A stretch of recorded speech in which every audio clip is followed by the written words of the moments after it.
Un auditeur est avec nous ce matin, c'est Maxime qui nous appelle depuis Nancy. Bonjour à vous Maxime.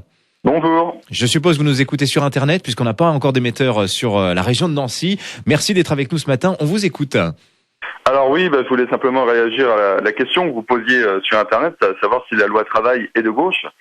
Et dans cette optique, je voulais simplement dire que effectivement, ça correspond pas aux idéaux de la gauche, les idéaux qui étaient portés au début du siècle dernier, et qui se sont inscrits dans une continuité depuis, mais que cette loi doit composer aussi avec des impératifs qui correspondent à notre nouveau siècle, qui correspondent à la place qu'occupe la France maintenant en Europe et dans le monde, et notamment au sein de l'Union européenne, et qu'effectivement, il n'est peut-être pas évident pour le gouvernement d'allier ces impératifs-là avec la philosophie de gauche historique. Avec la doxa socialiste finalement, qui correspond peut-être plus à l'époque aussi. C'est semble-t-il ce que dit Manuel Valls. Vous savez qu'il y a cette bataille entre lui et Martine Aubry sur être la gauche moderne et progressiste, chacun tirant la couverture à soi.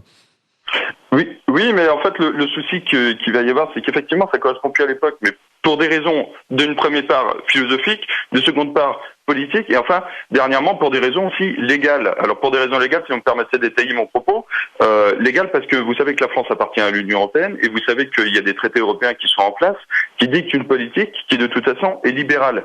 Là j'ai sous les yeux les dernières recommandations du Conseil européen à destination de la France en date du 14 juillet 2015 qui disent dans ces points 3 et 6 que de toute façon il faut faire une loi de type loi travail comme celle qui nous est proposée, avec les mesures, on les retrouve dans les recommandations. Et ça, du fait de l'article 121 du traité de fonctionnement sur l'Union européenne, tout ce que je dis est légal et vérifiable. Oui. Du fait de cet article-là, on est obligé de suivre ces recommandations. Donc en fait, moi ce que je regrette profondément, c'est qu'on aborde cette loi de travail sur le plan philosophique, politique, c'est très bien, mais il faut aussi, moi je suis membre d'un parti qui s'appelle l'Union populaire républicaine, il faut aussi le faire sous le plan légal. Et je regrette que les médias s'intéressent pas à ce plan-là et qu'on soit les seuls finalement à traiter ça. Voilà. Merci Maxime pour votre appel. Alors finalement, c'est vrai que cette loi travail s'est beaucoup nourrie des recommandations formulées par l'Europe.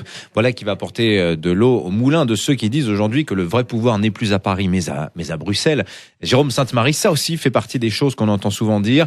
Un président de la République, et pas que François Hollande, soumis aussi à l'Europe. Ça pèse lourd aujourd'hui dans l'impopularité de François Hollande, qui est peut-être aussi d'ailleurs le reflet d'une impopularité générale de la classe politique en France. François Hollande, oui, mais pas que lui finalement.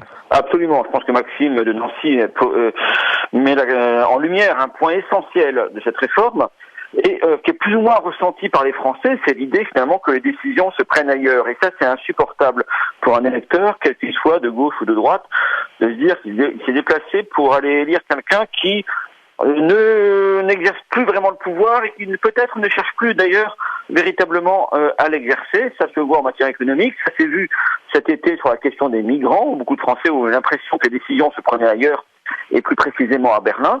C'est un sujet qui traverse toute la vie politique et qui met tout le monde devant des contradictions. Je souligne que cette contradiction ne concerne pas que le gouvernement, elle concerne aussi la droite et d'ailleurs aussi Martine Aubry qui maintient son engagement résolument pro-européen tout en contestant les effets, notamment à travers cette loi travail. Voilà, effectivement, ces paradoxes qui traversent aujourd'hui les positions de nos responsables politiques. Merci Jérôme Sainte-Marie d'avoir été avec nous ce matin pour commenter cette loi travail et puis cette impopularité record de François Hollande, 17% seulement d'opinion favorable, sondage de la semaine dernière. C'est vrai qu'on n'avait jamais vu ça à 15 mois d'une élection présidentielle pour un président